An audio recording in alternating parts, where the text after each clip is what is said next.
다 함께 음악에 맞추어 기도하심으로써 예배의 부르심에 응답하시겠습니다.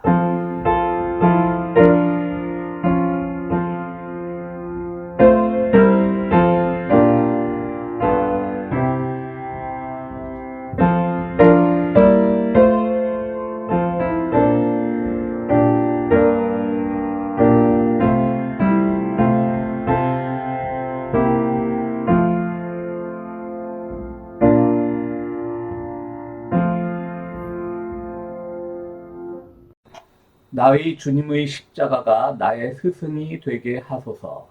나의 능력, 나의 위로, 모든 어두운 의문의 해답, 모든 밤을 비추는 빛이 되게 하소서. 그 십자가로 인해 우리 주 예수 그리스도를 자랑하게 하소서. 우리가 그리스도인의 존재와 삶 가운데 성숙하도록 하셔서 십자가를 불행한 것, 불합리한 것으로 여기지 않고 당신의 거룩한 부르심과 징표, 우리가 영원히 당신 것임을 알리는 신비롭고 확실한 징표로 받아들이게 하소서. 그 말씀은 신실하시니 그 말씀과 함께 죽으면 그와 함께 살 것이요 그 말씀과 함께 견디면 그와 함께 다스릴 것입니다. 아버지, 우리는 당신의 아들과 모든 것을 나누기 원합니다. 그분의 생명, 그분의 거룩하신 영광, 그분이 고통, 그분이 죽음도 나누기 원합니다. 십자가를 허락하시되 십자가를 지고 나갈 힘도 허락하소서. 십자가를 통해 당신의 은혜를 경험하게 하소서. 우리에게 십자가를 허락하소서. 주님의 지혜는 그 십자가가 우리의 멸망이 아니라 우리의 구원임을 알고 계십니다. 우리 안에 살아계시는 성자 그리스도시여, 당신은 우리 영광의 희망이십니다. 우리 안에 머무소서. 우리의 삶을 당신의 진리에 온전히 맡기게 하소서. 우리의 삶이 당신의 삶과 같아지게 하소서. 나의 안에 머무르소서. 나의 안에서 기도하소서. 나의 안에서 고난 당하소서. 그 이상 바랄 것이 없나이다. 당신이 내 곁에 계시면 나는 부요합니다. 당신을 발견한 사람은 당신의 능력과 승리를 발견한 사람입니다. 아멘. 한 주간도 평안하셨습니까? 오늘도 귀한 주일 우리 하나님 앞에 서 있습니다. 오늘 다 같이 찬양으로 하나님께 예배하며 나가기를 원합니다. 함께 드릴 찬양이요, 매일 스치는 사람들 오 신실하신 주, 이렇게 찬양하겠습니다.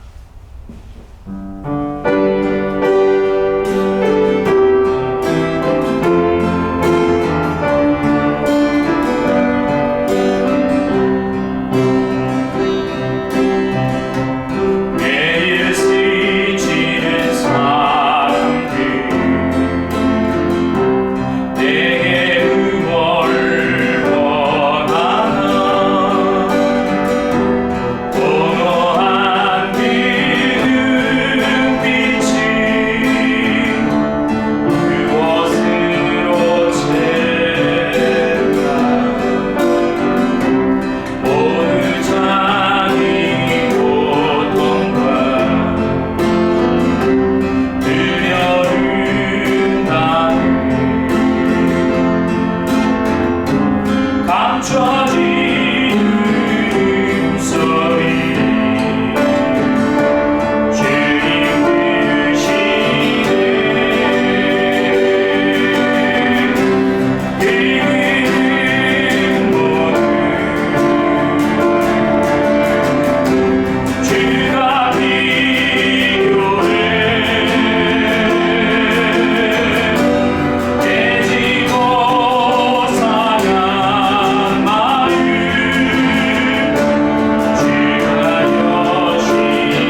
신실하신 하나님 앞에 내가 있습니다. 함께 찬양할까요? 주께서는 분보자에 앉으셨는데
오늘 주시는 하나님의 말씀은 구약 성경 민수기 13장 21절에서 33절까지의 말씀입니다.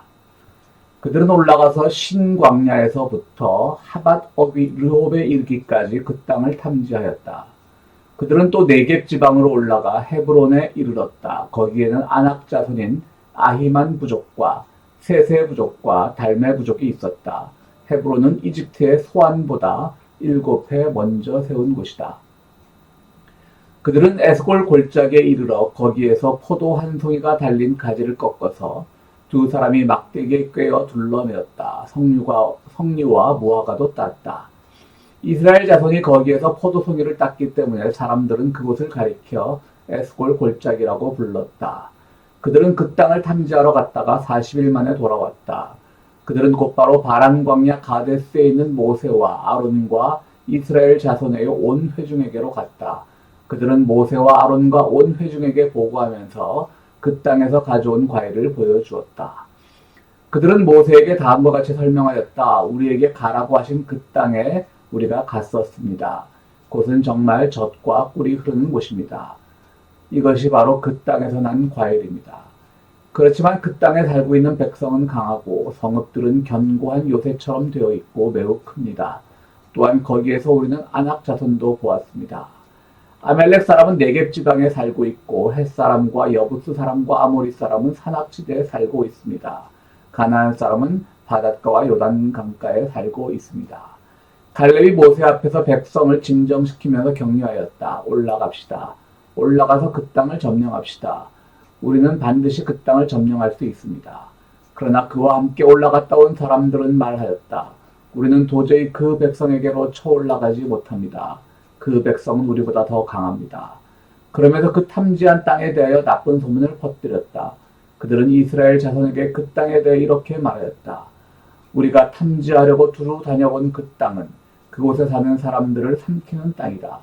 또한 우리가 그 땅에서 본 백성은 키가 장대 같은 사람들이다. 거기에서 우리는 또 네피림 자손을 보았다. 아낙 자손은 네피림의 한 분파다.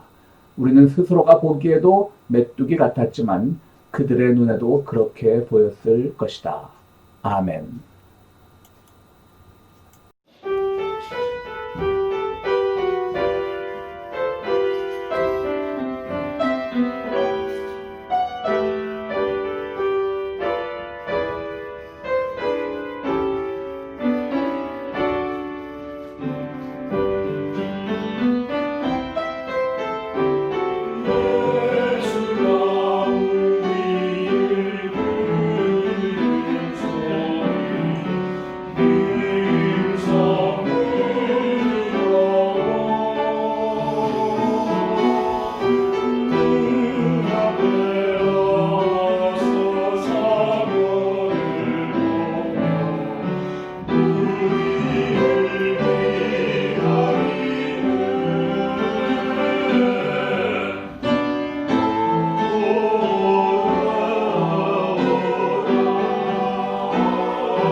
일광 절약 시간제, 그러니까 썸머타임이 시작된 지 얼마 안 돼서부터 헤어진 여러분과의 면대면 만남이 어느덧 다시 일광 절약 시간제가 해제된 시기까지 왔습니다.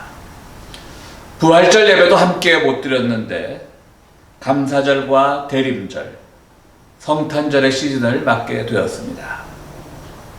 산불과 실직 사태, 무엇보다도 코로나 전국을 견디는 사이에 대통령도 바뀌었습니다. 물론 공식적인 새 대통령 임기가 시작된 건 아니지만 마음속으로는 이미 바뀐 거나 다름없지 않습니까? 우리가 떠나온 고국의 남북 관계를 고려하면 그동안 일을 해오던 트럼프가 낫지 않겠느냐는 그런 이야기들도 덜어 있었지만요. 세계 시민으로 우리가 또 미국 시민으로 살아가야 될 이 시점에서 우리 고국의 이해관계만 가지고 판단해서는 안 되겠죠. 게다가 또 트럼프가 되었다라고 해서 우리 고국의 그 남북 문제나 통일 문제, 평화 문제가 잘 해결되고 더 나아지라는 보장도 없고요. 그런 점에서 지난 4년간 끊임없이 추락하던 미국에 브레이크를 건 미국 시민들의 그 높은 의식에 찬사를 보냅니다. 전례 없이 열기가 높았던 우편 투표와 또 현장 투표의 그 결과가 다를 경우 또는 서로가 엇비슷하게 선거인단을 확보할 경우 여러 가지 시나리오, 심지어는 라이엇의 그 가능성까지 이야기되면서 우리를 우울하게 만들었지만 그런 우려가 가실만한 상황이 나왔습니다. 압승이라고는 할 수 없겠지만 최소한 낙승은 한 것 같습니다. 우리는 어떤 결과에 대해서 만족하거나 불만을 가지고 살아갑니다. 선거도 마찬가지겠죠. 우리 교인들의 정치적 성향을 제가 다 잘 알 수는 없지만 우리 교인들은 대부분 반 트럼프였다고 생각을 합니다. 강요하는 건 아닙니다, 여러분. 그리고 저는 아직 투표권 행사를 할 수 있는 그런 시민권자가 아니기 때문에 저는 하지 못했지만 우리 집 식구, 저를 제외한 우리 집 식구 4명은 모두 제가 보니까 바이든을 찍은 것을 확인했습니다.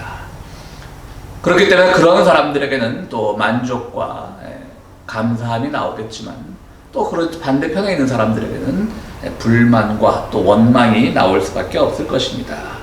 이처럼 모든 사람들이 다 자기가 만족하는 대로 자기가 바라는 대로 살아갈 수 없는 것이 현실이고요. 만족과 감사는 그래서 그만큼 어려운 것입니다. 우리 성도 여러분은 늘 만족을 느끼고 사십니까? 특별히 이 코로나 전국을 견디면서 우리가 만족을 느끼기에는 점점 더 어려운 시기인 것은 틀림없습니다. 지금 내 인생이 그리고 이 시기가 나에게 대단히 만족스럽다라고 느끼는 사람은 아마도 찾아보기 힘들 것입니다. 그러나 시간은 흘러서 어김없이 감사의 계절이 돌아오고 또 올 한 해를 돌아볼 수 있는 연말이 다가오고 또 우리 교회력으로는 11월 마지막 주일부터 또 대림절이 시작되니까 대림절은 교회력으로 교회 달력으로 새해 첫날의 시작을 알리는 절기가 아닙니까? 그런 점에서 우리가 한 해를 마감하는 이 시점에서 정말 우리가 객관적이고 눈에 보이는 가시적인 데서는 감사거리가 없을지라도 그럼에도 불구하고 또 우리가 감사함을 찾아야 되는 것이 성도의 바람직한 자세일 것입니다. 로리 애슈너와 미치 메이어슨이라는 하는 사람이 지은 사람은 왜 만족을 모르는가라는 책에 보면 만족을 못하는 사람들의 7가지 유형이 나와 있습니다. 목표 앞에서 주저하는 자포자기형, 그러니까 자기 불신형이죠. 할 수 있는데 다 왔는데 자기 불신을 하고 자기의 자신감을 잃는 경우입니다. 또 상대방의 결점을 찾지 못하는 완벽주의 사람들도 만족을 잘 못한다고 합니다. 또 왜 나에게만 이런 일이 일어나지 하는 희생양 컴플렉스를 가진 사람들도 만족을 잘 못한다고 합니다. 남을 믿지 못하는 강박적 자기 의존증도 만족을 못하게 하고요.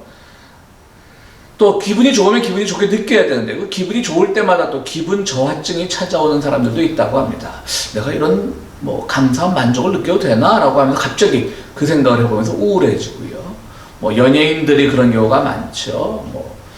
연예인들이 남들보다 쉽게 돈을 번다라고는 할 수 없겠지만 어쨌든 남들보다는 더 부유한 환경, 유명 연예인인 경우겠지만요. 부유하고 좀 풍요로운 환경에서 살지만 그들에게 특별히 공황장애니, 불안장애니 하는 것들도 이런 종류에 만족하지 못하는 마음일 것입니다. 또 실패에 대해서 지나치게 자기 방어적인 성격을 가진 사람들, 또 끊임없이 남과 비교하는 그런 비교 컴플렉스를 가진 사람들, 이런 사람들 때 이런 정서가 사람들이 만족을 못하는 7가지 유형이라고 합니다.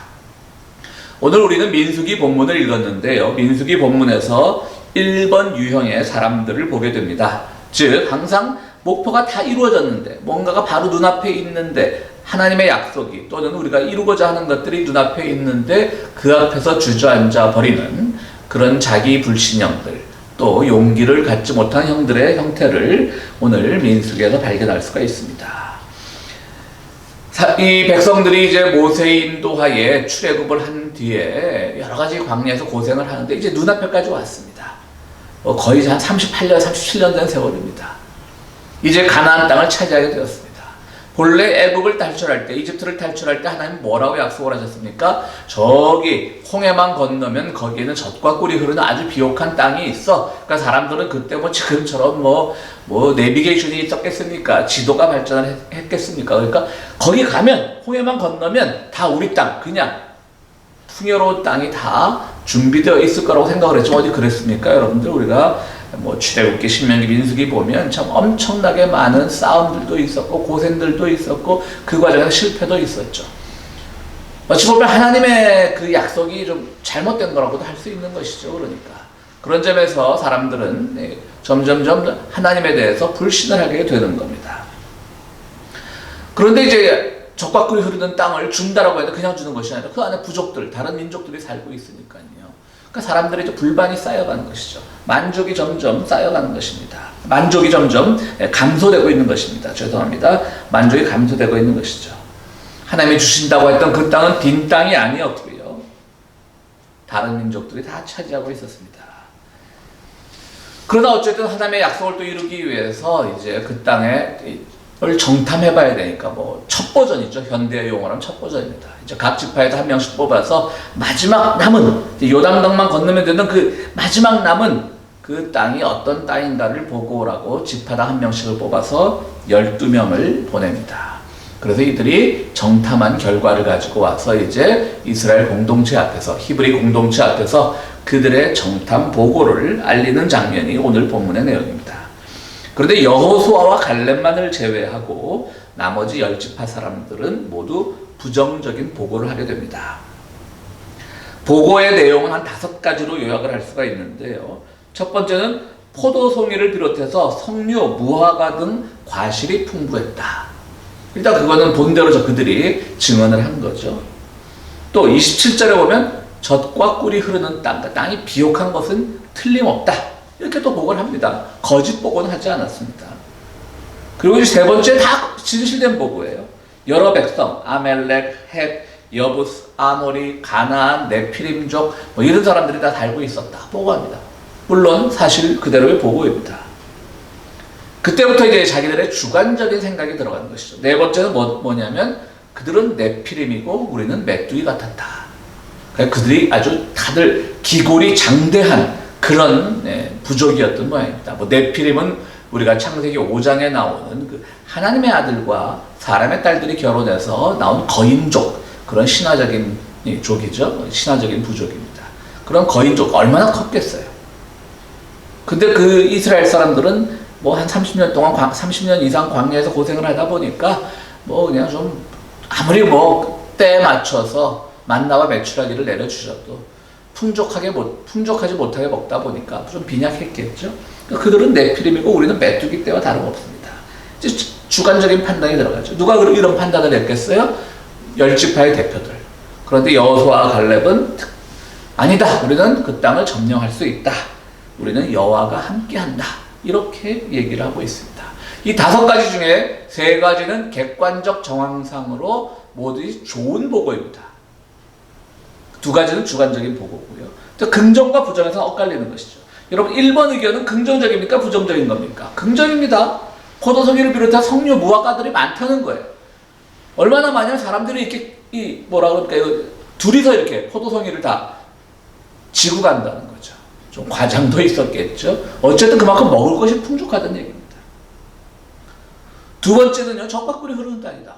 야, 하나님이 지금 우리에게 분명히 야훼 하나님께서 우리에게 젖과 꿀이 흐르는 땅을 약속하셨는데 가서 보니까 황무지야. 그럼 얼마나 실망했겠어요. 근데 그들도 똑같이 젖과 꿀이 흐르는 땅이라고 보고를 해요. 그 다음 여러 백성이 살고 있었다. 이게 조금 헷갈리죠? 이건 긍정일까요? 부정일까요? 여러 백성이 살고 있으면 사실은 이스라엘 입장에서 보면 부정적인 의견일 수는 있지만요. 여러분들 그만큼 그 많은 부족이 그 땅에 살고 있었다라고 하는 얘기는 그만큼 모든 것이 풍요로웠다는 얘기죠. 여러분들 우리가 이 캘리포니아나 특별히 우리가 살고 있는 이 로스앤젤레스 지역에 왜 사람이 많이 살고 있습니까?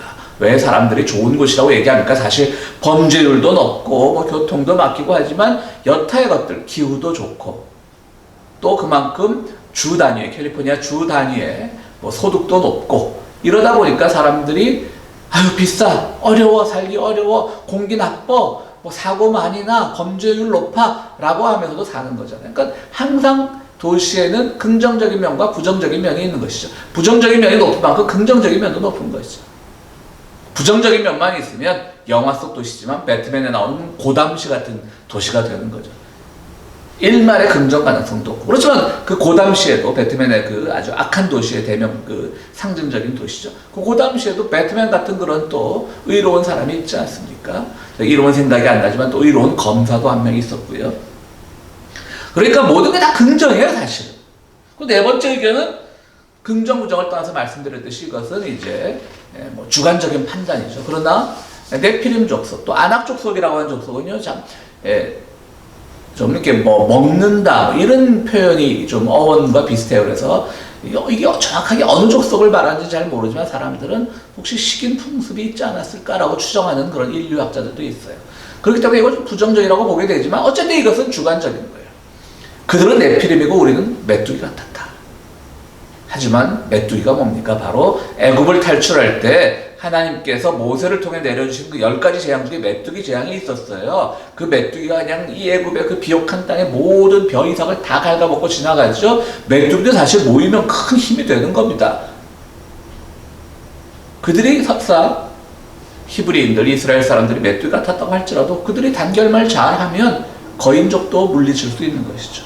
그리고 다섯 번째 의견은 이것도 물론 주관적이긴 합니다. 네 번째 의견은 네피림입니다. 무섭습니다. 다섯 번째 의견은 하나님이 우리와 함께 하십니다. 네피림 족속은 하나님의 아들과 사람의 딸들이 이렇게 결합한 족속이라고 그랬죠. 결합한 거인족입니다.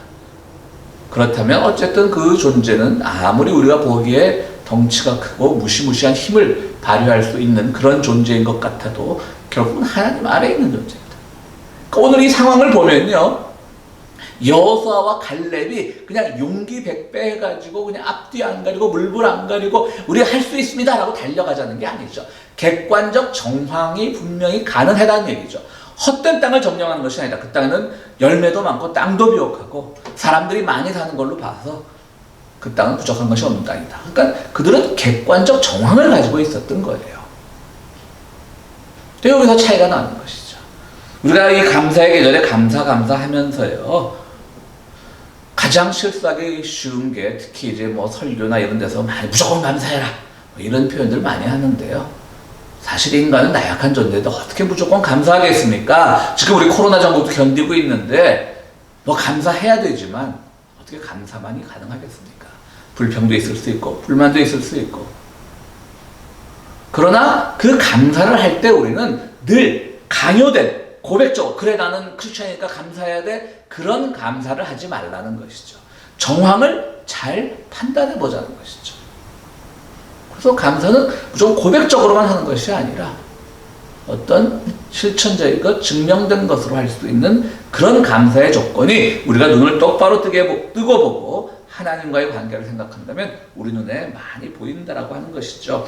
히브리서 11장에 믿음은 바라는 것들의 실상이요 보이지 않는 것들의 증거니 선진들이 우리 조상들이 이로써 증거를 얻었느니라 라는 말씀이 나오지 않습니까? 그러니까 이들은 무조건 바라는 것들의 그 실상인데 바라는 것들의 실상이 지금 눈앞에서 이루어지고 있어요. 진짜 비옥한 땅이 있고 뭐 포도송이 하나가 두 사람이 지고 갈 만큼 큼직한 것이고 많은 사람들이 살고 있는 것으로 봐서 그들이 굶어 죽지 않고 있는 것으로 봐서 분명히 풍요로운 땅인데 실상이 이루어진 거예요. 그걸 보면서 만족하고 하나님께 감사하면서 그들은 가야 되는데, 여기서 바로 반대 의견을 낸 사람들은 뭐냐면, 아닙니다. 우리 홍해를 건넙시다. 다시 돌아갑시다. 그러는 거예요. 이집트로 돌아갑시다. 여러분 보세요. 앞에는 요단강이에요. 요단강만 건너면 돼요. 우리가 이제 상징적으로 요단강을 건넌다라고 하는 것은 마치 이제 어떤 천국에 이르는 그런 강으로 생각하지만, 실제로 그 앞에 있던 실질적인 요단강이죠. 뒤로 가면 한참 가서 30년 걸어오죠. 물론 조금 가고 쉬고 거기 또 장막을 치고 또 마을을 꾸리고 그랬으니까 그 길 자체가 인간이 30년 걸어가야 될 길은 아니지만, 그렇게 먼 길이 어디 있겠습니까? 우리가 걸어서 뭐 지구 일주를 해도 세계 일주를 해도 30년 안 걸리지 않겠습니까? 어쨌든 30년 뒤로 가자는 거예요. 거의 35년, 지금 거의 40년 다 된 시점이잖아요. 40년 뒤로 가자는 얘기예요. 앞에 조금만 가면 되는데. 그러니까 감사를 모르니까 예전에 나빴던 시대로 돌아가자라고 하는 것. 이런 것들이 우리의 감사와 만족을 가로막고 있는 것입니다. 그래서 하나님은 이 시점에서 화가 난 것이죠. 지금 이 시점은 하나님 감사합니다. 정말 하나님께서 약속하신 그 땅이 우리 눈앞에 펼쳐졌군요. 바로 이렇게 얘기를 해야 되는데, 그러지 않고 사람들이 두려워만 하니까 하나님께서는 그것을 보시면서 정말 분노하셔서 여호수아 갈렙, 그리고 1세대, 이 1세대를 빼놓고는 1세대 중에는 여호수아 갈렙만이 그 땅에 들어갈 수 있다라고 이렇게 말씀을 내리신 것이죠. 아까 소개해드렸던 사람은 왜 만족을 모르는가, 그 책에 보면요, 만족을 느끼기 위해서는 제일 중요한 것은 삶을 돌아보면서 자신의 믿음을 확인한다라고 하는 것, 그것이 만족과 감사를 느끼는 비결이라고 나와 있습니다. 돌아봐야 되는 겁니다. 보이는 게 있습니다. 우리 자꾸 보이지 않으려고 합니다. 보이지 않고 나서 내가 크리스천으로서 하나님께 감사를 해야지 라고 하면서 그것이 강요된, 고백적으로 아무것도 안 보이다, 나는 크리스천으로서 의무야, 감사하는 게 의무야, 이렇게 얘기하지 말라는 거죠. 보인다는 것이죠. 확신한다는 것이죠. 그런데 어떻게 볼 것인가, 어떤 시각으로 볼 것인가를 생각하라는 것이죠. 우리가 확신이 서지 않을 때 지금까지 보여주신 하나님의 은혜와 섭리를 기억하면 우리는 새 힘을 얻을 수 있게 되는 겁니다. 그러므로 감사는 조건이 채워지지 않았는데도 감사하는 것이 아니라 상황을 어떻게 받아들이고 어떻게 해석하느냐, 그리고 그 해석하는 시각과 시점과 모든 판단 기준이 하나님께 감사할 수밖에 없는 그 일들을 우리 눈앞에 펼쳐주신다라고 하는 그 믿음에 기초한 것이죠. 강요된 감사, 고백해라 이런 감사가 아니라 내 눈앞에 펼쳐진 감사를 확인할 수 있는 그런 믿음의 단계를 우리가 가져야 된다는 것입니다. 말씀드렸듯이 이스라엘 사람들은 그러나 어떻게 돌아봅니까? 앞을 봐야 되는데 뒤만 돌아봅니다. 왜 이런 일이 일어났습니까? 그들은 앞에 남은 요단강을 두려워하면서 오히려 뒤로 돌아갈 홍해의 그 거친 길을, 거친 파도길을, 바닷길을 너무나 오래전에 경험했기 때문에 그 길로 돌아가려고 하는 그런 어리석음을 보이고 있는 것입니다. 그렇습니다. 우리는 다시 많은 사람들이 이 어려운 시기를 겪으면서 옛날이 좋았는데 라고 하면서 홍해를 건너려고 하는 사람들이 있습니다. 그러나 그러한 것들은 결코 옳은 태도가 아닙니다. 오늘 우리의 사는 모습을 한번 돌아보십시다. 우리 앞에는 소망의 야트막한 언덕이 있는데 자꾸 지나온 세월만을 바라보면 우리는 감사의 조건과 감사의 상황들을 직시하지 못하게 되는 겁니다. 그것을 놓쳐버리게 되는 것입니다. 좋은 것을 누리기 위해 겪어야 될 고통을 감사함으로 받아야 됩니다. 고통만 크게 보면 그것은 하나님의 약속을 믿는 사람들이 아닙니다. 또한 우리가 고통 중에 있을 때 하나님으로부터 또 주님으로부터 우리가 어떤 감사함의 현실적인 그런 눈에 보이는 것을 얻었음에도 불구하고 감사하지 못하는 사람들도 있습니다. 그들도 역시 하나님께서 기뻐하는 사람들이 아닙니다. 대표적인 사람들이 바로 10명의 나병 환자 아니겠습니까? 주님이 놀라우신 은총과 사랑으로 10명의 나병 환자를 고쳐주셨는데 그 중에 단 한 사람만이 와서 감사의 뜻을 표했습니다. 여러분들 생각해 보세요. 그 사람들이 왜 그랬을까요? 그 사람들은 정말 자기들이 나병 환자였기 때문에 주님을 만날 수 있는 그 감사를 잊어버린 겁니다. 그들이 나병 환자였기 때문에 주님을 만난 겁니다. 고통 속에 있었기 때문에 주님을 만난 겁니다. 근데 그들은 그걸 잊어버렸어요. 그래서 그들이 예수님께서 그들에게 이제 병이 나았다는 것을 제사장에게 확인받아라 그러지 않습니까? 왜 그럽니까? 당신이 나병, 막 저주받은 병, 이런 병으로 그 당시 시대 상황에서 여겨졌기 때문에 어떤 히브리 제사 공동체, 이스라엘의 그 유대 공동체, 율법 공동체에 들어가지 못하는 거예요. 가서 이제 난 나섰어요. 그리고 이제 검사 받아라 라고 주님이 말씀하시죠. 주님께서 물론 나에게 제일 먼저 달려와서 감사하다 그래, 그 말씀 안 하신 건 맞지만요. 그렇다고 해서 어떻게 한 명만 돌아옵니까? 그럼 나머지 9명은 왜 안 돌아왔겠어요? 그들은 과거로 돌아간 사람들이죠. 내가 나병을 앓기 전에 우리 히브리 공동체에서 정말 많은 것들을 누렸는데, 나는 율법을 또 잘 지키고 의수되면서 살았는데 어느 날 갑자기 이런 천연과 같은 저주와 같은 나병에 걸리면서 공동체로부터 벗어났는데 다시 나섰으니까 과거를 싹 잊고 그냥 더 과거, 내가 기득권자로서 누릴 수 있는 그 과거로만 돌아가야지. 오늘 우리 고국 사회에서 벌어지는 일들도 그런 것의 연속 아닙니까? 정말 뼈와 살을 깎는 고통을 통해서 정말 자신들이 누려왔던 것들을 포기할 수 있는 그런 사람들이 되어야 되는데, 옛날에 우리가 사법고시만 붙으면 다 누렸던 것을 왜 고시 근처에도 안 가본 것들이 왜 우리를 자꾸 재단하려고 해? 왜 우리를 자꾸 간섭하려 해? 왜 우리의 힘을 자꾸 뺏으려 해? 그런 사람들이, 나병 환자가 막 그런 사람들이에요. 예수님에게 감사한 나병 환자 뭡니까? 아, 내가 나병 속에 있었기 때문에 예수님을 만날 수 있었구나. 내가 그동안 많은 것들을 누리다가 그것이 뺏기면서 이때 비로소 내 이웃을 바라볼 수 있게 되고, 가지지 못한 사람들, 힘없는 사람들, 배우지 못한 사람들과 함께 할 수 있는 기회가 생겼구나. 이렇게 기뻐해야 되는데 지금 자기들이 누렸던 것만 생각하고 그리로 자꾸 돌아가려고 하니까 감사함이 안 생기는 거죠. 더 가지려고 하는 거죠. 그런 점에서 우리는 이 감사의 계절에 기존의 세상이 원하는 감사의 조건만 따르다 보면 예수님을 진정으로 만나는 데 실패합니다. 사랑하는 성도 여러분, 정말 예수님을 진정으로 만나기 위해서라도 세상이 원하는 조건의 감사가 아니라 주님께서 보여주신 그 감사를 발견하는, 감사의 내용들, 감사의 조건들을 발견하는 믿음의 눈을 더욱 키워가시는 여러분들이 되시기를 간절히 바랍니다. 함께 기도하시겠습니다. 거룩하시고 자비로우신 하나님, 오늘 정말 우리가 7개월 동안 벌써, 그리고 앞으로 언제 끝날지도 모르는 이 우울한 시절에, 그러나 벌써 연말을 맞고 감사의 계절을 맞습니다. 주님, 우리가 인간적으로만 생각하면 지나간 세월, 7개월의 세월이 아프기만 하고 두렵기만 하고 그런 세월이었지만, 그럼에도 불구하고 그 속에서 우리를 지켜주셨던 주님의 놀라운 것들을 발견하는 믿음의 눈을 가지는 우리들이 될 수 있도록 주여 인도하여 주시옵소서. 아버지 하나님, 우리가 어쨌든 이 땅이 좋아서 이민 왔던 것인데 최근 몇 년 사이에 이 땅은 참으로 부끄러운 모습을 보여주었습니다. 그러나 주님, 시민들의 선택이 그런 시절을 극복할 수 있게끔 기틀을 놓게끔 만들어주신 그 상황을 우리 또한 감사드립니다.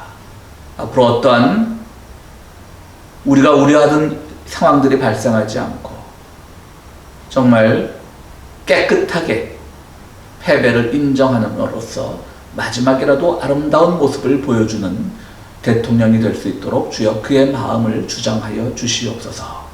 아버지는 늘 우리를 지키시고 우리를 보호하심을 감사드립니다. 나날이 매일매일 최고 수치를 갱신한다라고 하는 그 코로나 질병 속에서 우리를 더욱더 지켜주시고, 우리가 또 사회적 상식에 기초해서 우리가 방역의 모든 기준들을 지키게 도와주시고, 그럼에도 불구하고 우리가 또 그 속에서 나누는 삶들을 잊지 않도록 우리를 인도하여 주시옵소서. 귀한 예물을 드리는 손길들 기억하시고, 이 어려운 중에 교회를 생각하는 그 모든 마음에 주님 축복하시고, 우리가 다시 만나서 서로가 함께 껴안고 함께 기도해주며 함께 찬양을 하는 그 시간이 속히 올 수 있도록 기도하오니 주여 우리의 기도를 들어주시옵소서. 예수 그리스도 이름으로 기도드리옵나이다. 아멘. 예, 교회 소식 전해드리겠습니다. 지난 주간은 정말 선거의 기간이라고 해도, 선거 주간이라고 해도 과언이 아니었죠. 말씀드렸듯이 우리가 어떤 특정한 정치인을 택하는 것이 정말 하나님의 뜻이라고 말할 수는 없겠죠. 오히려 하나님의 뜻에 반하는 사람들이 어떤 지도자로 선택되었을 때, 미국이나 우리 고국도 마찬가지고요.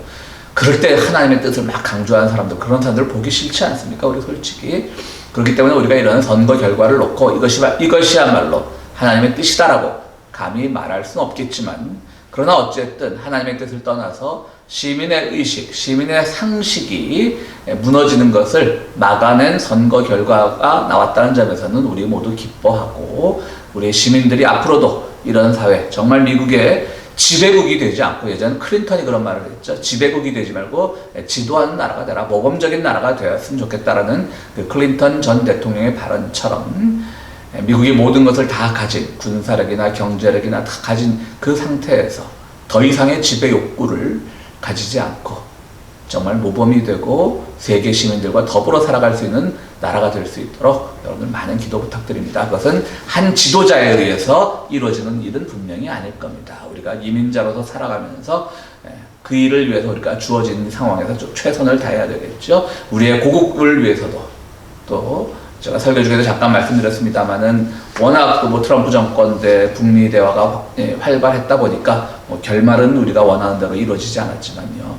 혹여라도 그런 결말이 나와서 우리 남북 평화가 더 좋아지지 않았을까라고 하는 그런 일말의 기대도 있지만요.